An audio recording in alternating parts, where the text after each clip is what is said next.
J'ai passé ma vie à courir le monde. J'ai vu la terre changer, les hommes écrire l'histoire. Je m'appelle Yann Arthus Bertrand, je suis photographe et cinéaste. J'ai vu des centaines de pays, mais il y en a un qui me touche en particulier, l'Algérie.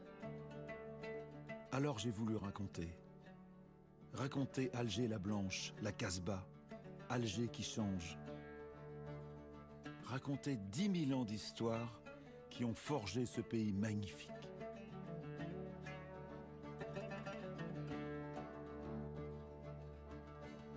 J'ai voulu montrer la Kabylie, prendre la route des vacances avec les Algériens, rêver de Méditerranée.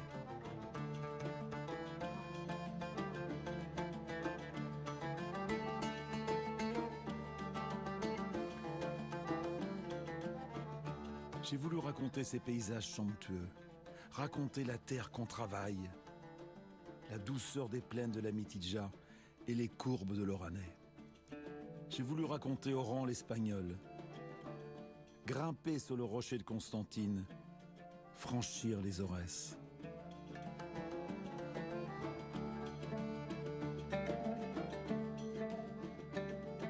Enfin, j'ai voulu montrer l'immensité du Sahara, filmer pour la première fois un mirage. Voir la cité de Gardaïa, ce miracle.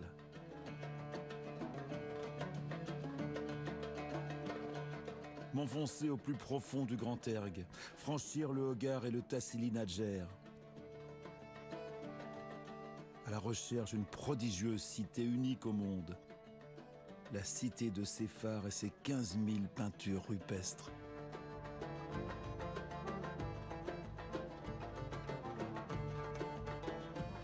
Voici l'histoire de ce film généreux, réalisé avec mon ami Yazid Tizi. Yazid est un peu algérien. Il est un peu français aussi.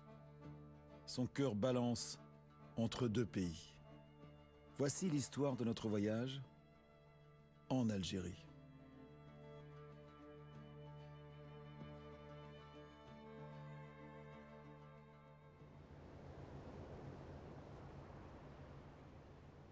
On peut aller à Alger en avion, comme dans n'importe quelle capitale du monde.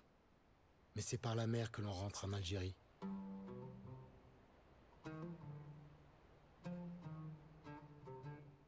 Alger, ou El Jazaïr, ça veut dire les îles en arabe, du nom des 4 îlots qui bordent la baie.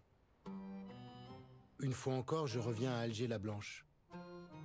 Je fais le voyage comme tant d'autres qui vivent entre la France et l'Algérie.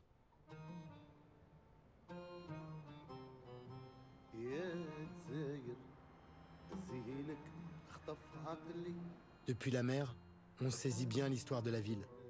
Alger est un mélange d'architecture haussmannienne, imposante, rigide, et de Casbah, désordonnée, arabo-berbère, un peu bohème.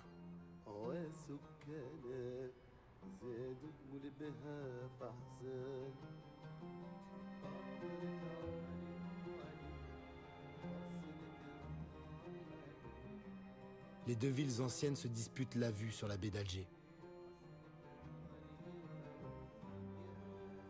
Alger est une ville qu'on escalade. Alors il faut du souffle pour arpenter son histoire.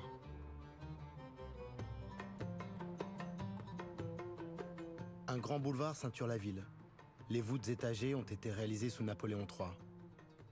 L'empereur était contre la colonie française en Algérie, mais il a perdu la guerre de 70, et ce fut donc la colonie.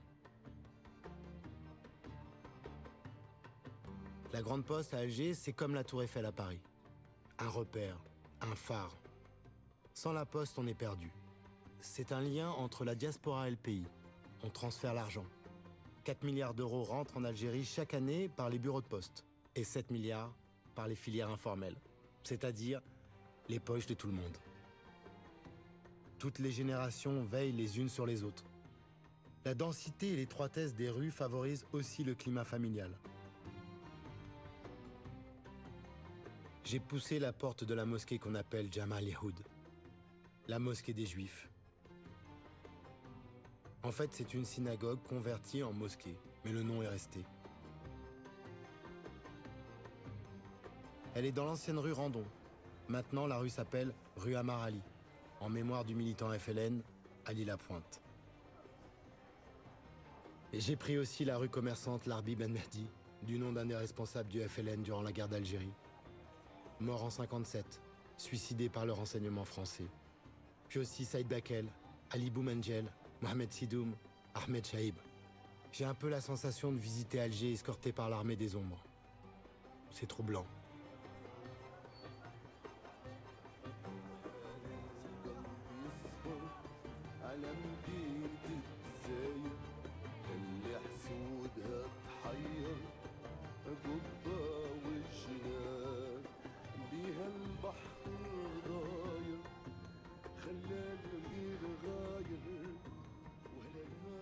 Il suffit d'écouter, de se pencher sous les tentures des balcons pour saisir les discussions. La vie d'en haut, de terrasse. Et puis il y a la Casbah, le cœur historique d'Alger. Ça sent l'ottoman, le turc du XVe siècle. On évoque le corsaire Barberousse, venu piller les navires, les grandes fêtes des sultans. En réalité, la Casbah est un musée en ruine. Ses maisons s'effondrent, les unes après les autres. Les ruelles sont étroites et farcies d'alcôves secrètes. Faute de place pour circuler, le ramassage des ordures est parfois assuré par des ânes, comme à l'époque ottomane.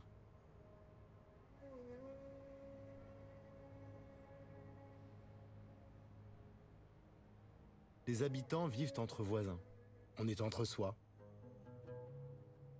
C'est drôle, mais je me dis finalement que cette Casbah est un endroit rêvé pour les rebelles et les révolutionnaires. Pas surprenant que la Casbah ait été le principal foyer de la bataille d'Alger. Après l'indépendance, elle a été squattée par les ruraux venus en ville. Surpopulation, pas de gestion publique, pas d'eau, insalubre, une poudrière. Dans les années 90, le quartier était devenu le vivier du terrorisme. Les islamistes armés faisaient régner la terreur dans le ghetto. Depuis, le calme est revenu, la Casbah peut s'effondrer en paix.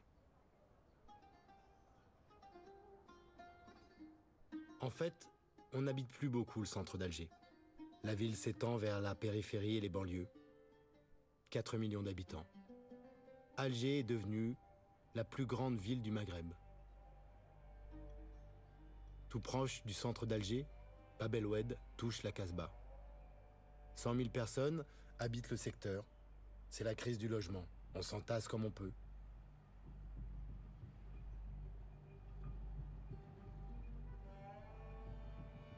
Pendant la colonisation, ce quartier européen était déjà un quartier populaire, un quartier un peu sensible, prompt à la revendication.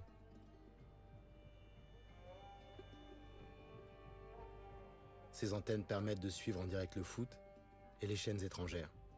Elles étaient interdites par les islamistes pendant les années noires. Certains ont tenté de capter le signal satellite avec un couscoussier au balcon. Mythe ou réalité, un couscoussier coûte plus cher qu'une parabole, il a fallu renoncer. Depuis, l'étau islamique s'est relâché.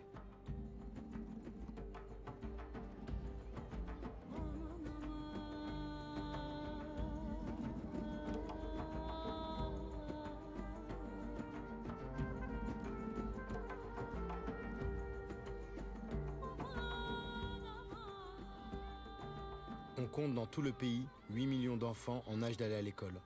8 millions d'élèves. On embauche des milliers d'enseignants, on construit des écoles, des universités. Filles et garçons accèdent pratiquement à égalité à l'éducation.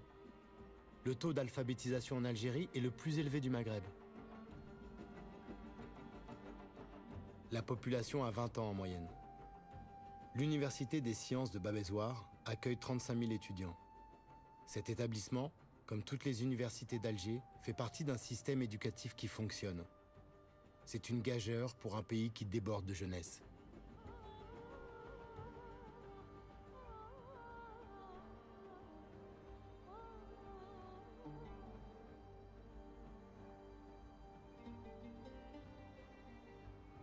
L'autre pari, c'est la question religieuse. La basilique de Notre-Dame d'Afrique et son style byzantin rappellent combien on est en Méditerranée. On l'appelle affectueusement Madame l'Afrique.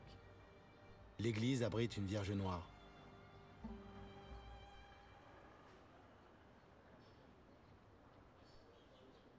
Depuis la fin de la colonie française, les églises laissées vacantes ont été transformées en mosquées. Quand on y pense, elles aussi sont tournées vers l'Orient.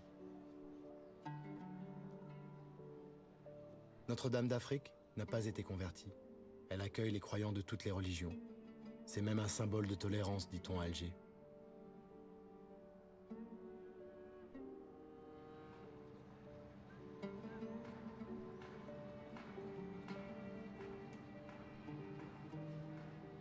L'Algérie compte environ 17 000 mosquées. 2 000 supplémentaires sont en construction. La plus importante est dans le quartier de la Mohamedia, en face de la baie d'Alger. C'est un chantier pharaonique, un mastodonte de béton édifié par une armée d'ouvriers chinois. La grande mosquée d'Alger aura un minaret à 265 mètres de hauteur, le plus haut du monde. Elle pourra accueillir 120 000 fidèles à chaque prière.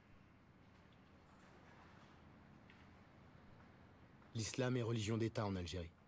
C'est un islam de tradition sunnite, suivi ou pratiqué par la majorité de la population.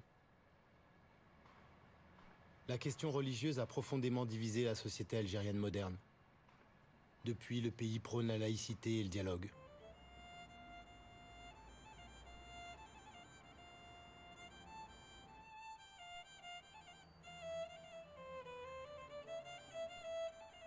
Au mémorial du martyr qui domine la ville, j'ai repensé aux noms sur les rues d'Alger.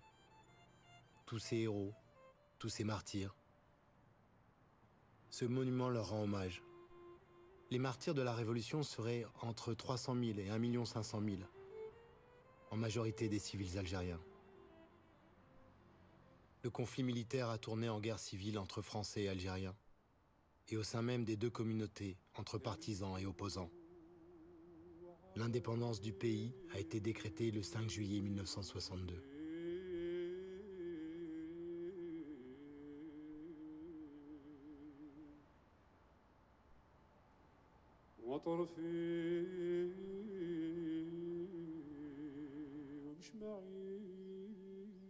L'histoire de l'Algérie semble jalonnée d'occupation et de libération.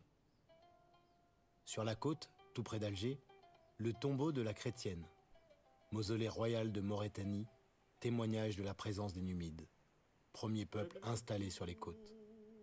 En contrebas, des ruines de Tipaza racontent les Romains, la chrétienté de Méditerranée et le pouvoir de Byzance.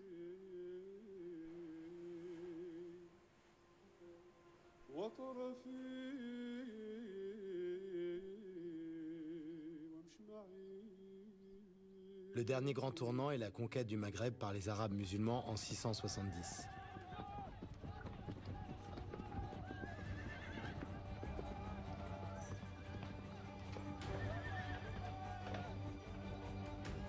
Les conquérants arabes étaient à cheval. Ce souvenir-là est encore vivant. Il sent la poudre noire et le crottin. On pratique encore dans toute l'Algérie l'art de la fantasia, ce jeu de chevaux issu de la tradition arabe où les cavaliers font une démonstration de force et de courage.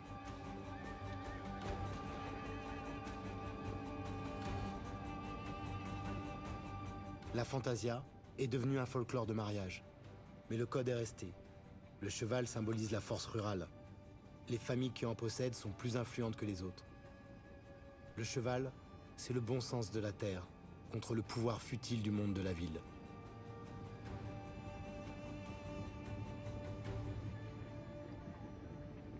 Ces fantasias ont inspiré les peintres orientalistes, comme d'ailleurs toute l'Algérie. Je me suis échappé d'Alger pour voir à quoi ressemble la terre d'Algérie.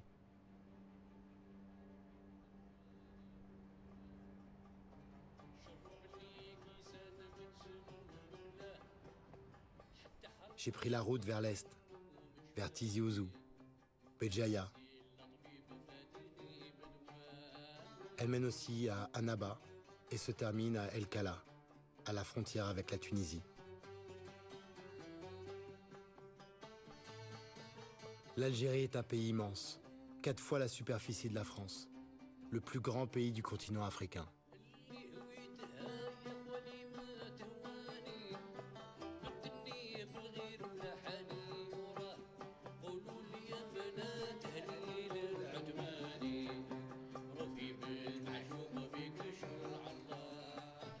J'ai pris la Corniche.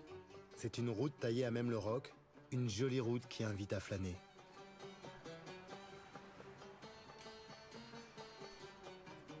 Elle a des airs de route des vacances et de plage.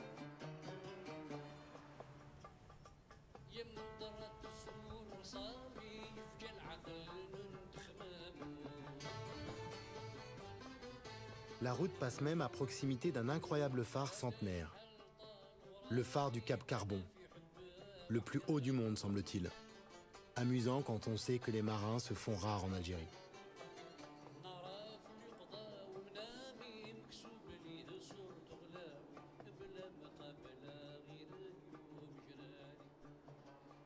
Les plages sont pleines depuis quelques années. C'est nouveau. Pendant les années noires, se baigner était mal vu. Les loisirs étaient interdits par les esprits rigoristes.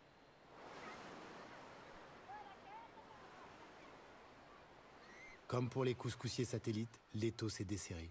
Et on renoue avec la plage en famille.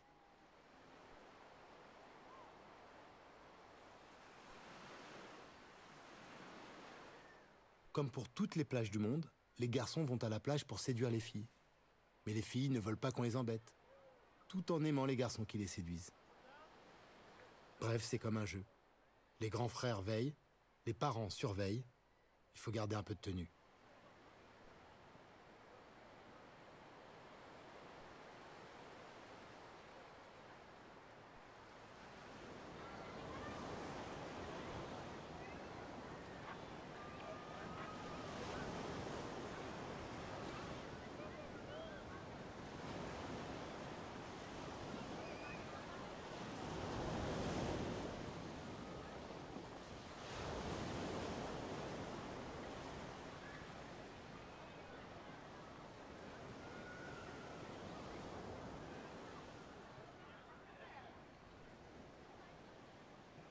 L'autre passion du moment avec la plage, c'est la voiture.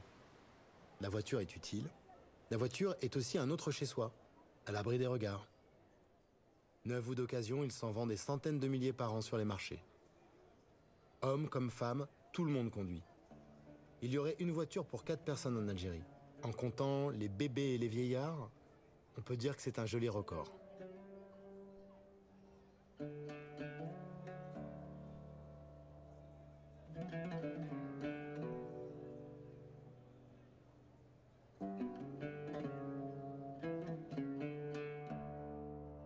La route des vacances est aussi celle des ports de commerce. C'est la promesse de la mer, toujours. Pendant des années, l'Algérie a été privée de tant de produits. La consommation a triplé en 10 ans dans tout le pays. On importe de tout. Électroménager, meubles, produits de luxe, vêtements, denrées alimentaires et toutes ces voitures. Seuls les héros de la Révolution sont exonérés de taxes d'importation. Depuis, on ne compte plus le nombre de fantômes de moudjahidines qui ont acheté une voiture.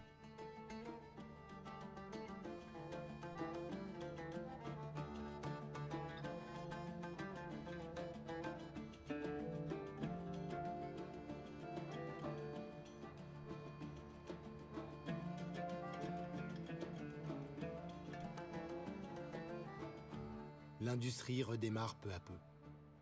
Avec le fer des mines de Hunza et le gaz de Hassim et Saoud, on produit de l'acier en Algérie dans les hauts fourneaux de El Jar, tout proche de la frontière tunisienne.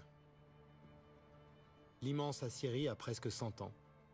Elle a besoin d'une remise à niveau, et en attendant mieux, le site peine à sortir assez pour la construction métallique du pays.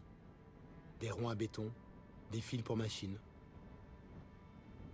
Cette usine pourrait faire à terme la fortune de la région d'Annaba. Autrefois, la région était même la première en Méditerranée pour ses produits miniers.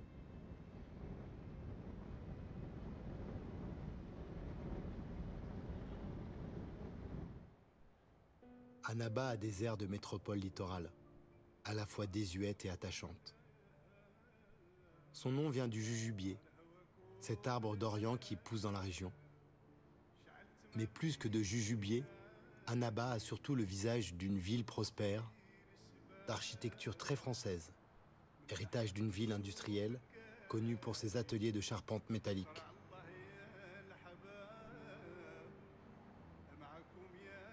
La ville s'appelait alors Beaune. C'était déjà une jolie ville. On y venait comme aujourd'hui en famille, pour sa brise de mer et la terrasse de ses cafés. On y venait aussi en pèlerinage à la basilique chrétienne qui domine Annaba. J'ai poussé la porte de cette basilique catholique. Elle est dédiée à saint Augustin, évêque d'origine berbère, né en 354, dont la pensée a profondément marqué la théologie chrétienne. Restaurée avec le soutien de l'État algérien, cette église catholique a toujours sa place dans l'Algérie musulmane. C'est symbolique. Saint Augustin travaillait sur l'amour de l'autre. Il était humaniste.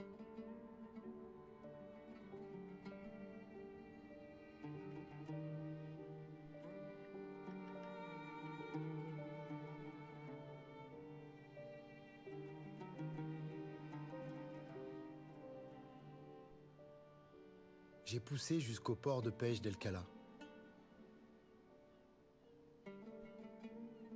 C'est une madrague, un joli quai avec une église oubliée et 2 clochers tendus vers le ciel. On venait y prier avant de prendre la mer.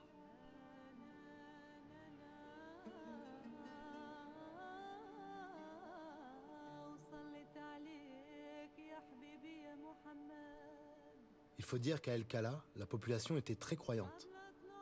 Elle fut un temps composée d'Italiens venus pêcher la sardine et surtout le fameux corail rouge, l'or rouge, qui fait la fortune de l'endroit.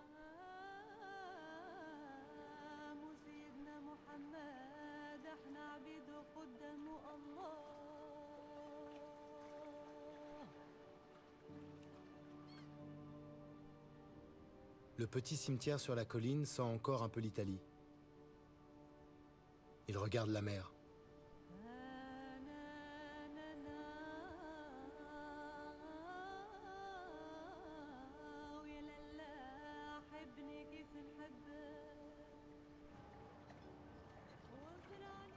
Le temps a passé. La Méditerranée a changé elle aussi.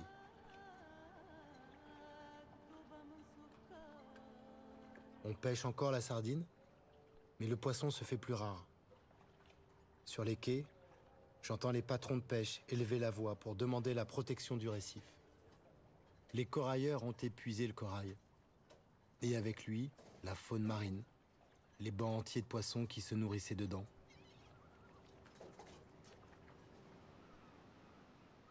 L'Algérie est ouverte sur la mer, mais le pays n'est pas encore une nation maritime. Peu de grands armements et beaucoup de pêche côtière. Comme dans toute la Méditerranée, les pêcheurs râlent sur le poisson qui manque, les voisins qui pillent les ressources et le marché qui ne paye pas assez. En retour, le ministère de la Pêche a sorti un plan poisson, un programme d'aquaculture pour élever des dorades, des thons et des crevettes par milliers de tonnes pour pouvoir enfin nourrir le pays. Nourrir le pays. C'est sans doute ce qui me frappe le plus dans ce plan. En réalité, l'Algérie n'est pas autosuffisante. On importe de quoi se nourrir en quantité considérable. Comment la terre d'Algérie ne produit-elle pas encore assez pour nourrir ses enfants? Je suis parti voir à quoi ressemblait cette terre.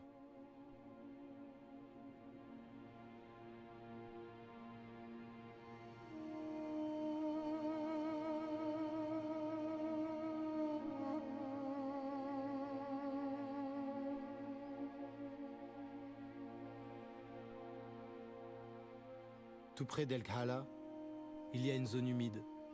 Ce sont des marais immenses. La zone de Garbesh Senhaja.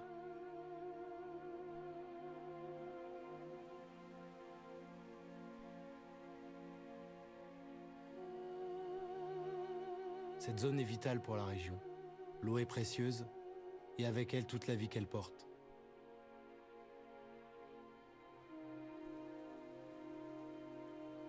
Guerbès est une réserve de biosphère inscrite à l'inventaire mondial. Elle abrite le milieu vivant le plus productif du pays, contient des espèces innombrables de plantes et d'animaux. La richesse des terres agricoles de la région d'Annaba vient de cette zone humide. On produit ici des haricots verts, du maraîchage. Tout est fait à la main. Près de 11 millions d'Algériens vivent de l'agriculture. Un tiers de la population.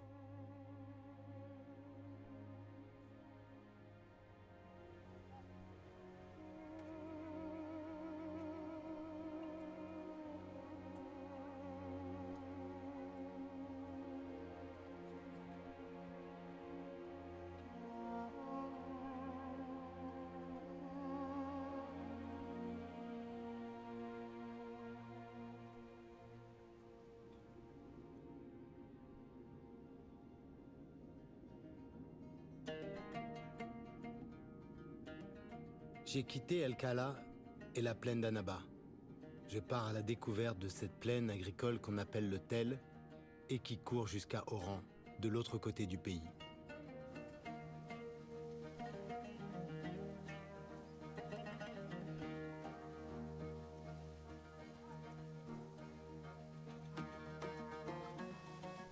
Si aujourd'hui les Algériens cultivent des oranges dans la Métidja, c'est en partie grâce à l'acharnement des colons français à drainer cette même terre.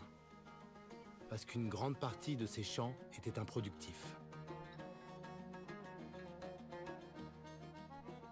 De nos jours, 1 million d'exploitations se partagent la surface cultivable. L'agriculture est devenue une priorité nationale. Il faut nourrir 39 millions d'Algériens.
Aujourd'hui, l'Algérie est le plus grand importateur mondial de blé par habitant. C'est un incroyable retour de l'histoire. Le blé vient de France, dans ce pays qui autrefois produisait le blé pour les Français.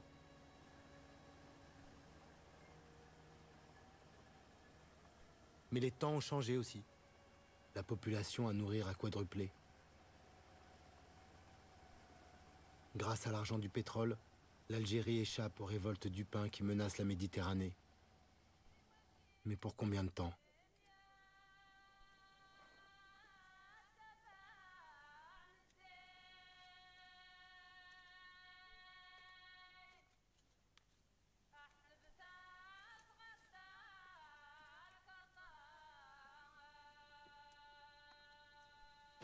Avant l'arrivée des Européens, la terre faisait l'objet d'un droit d'usage, réparti entre les souverains turcs et les tribus locales.